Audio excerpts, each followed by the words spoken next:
Prologue. February 2014. Emily Billingham tried to scream through the hand that covered her mouth. The fingers were thin but strong against her lower jaw. She forced out a sound that bounced back off his flesh and threw back her head to try to prise herself free.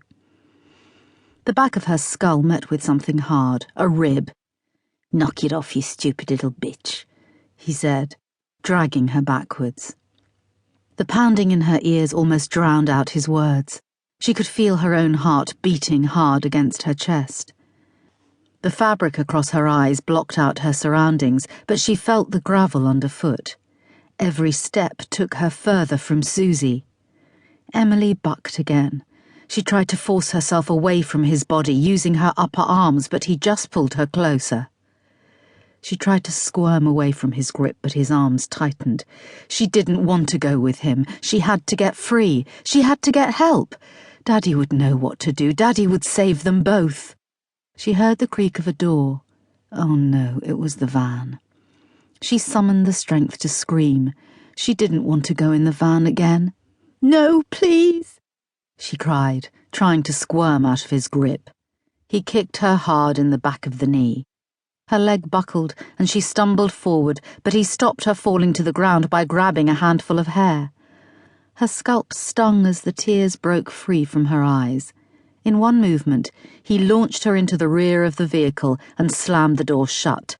It made the same tinny noise it had days ago when she'd been walking to school.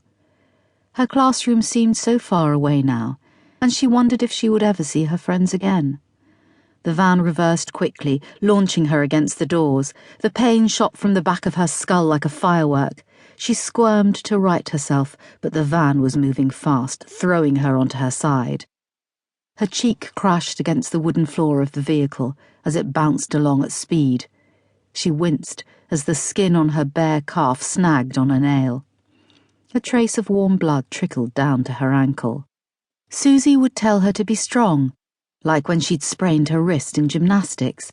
Susie had held her other hand and squeezed strength into her heart, telling her it would all be okay. And she'd been right. But she hadn't been right this time.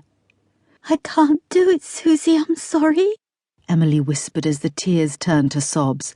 She wanted to be brave for her friend, but the trembling that had started in her legs was now travelling the length of her body. She pulled up her knees to her chin, tried to scrunch herself tighter into the smallest of balls, but the shaking wouldn't subside. She felt a drop of urine slip from between her thighs. The trickle turned to a stream that her body was powerless to stop. A terrified sob was torn from her body as Emily prayed for the ordeal to end. And then suddenly, the van came to a stop.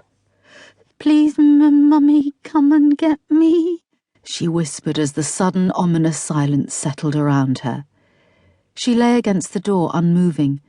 The trembling had paralyzed her limbs. She had no more strength to fight him and awaited whatever came next. The fear formed a lump in her throat as her captor opened the door.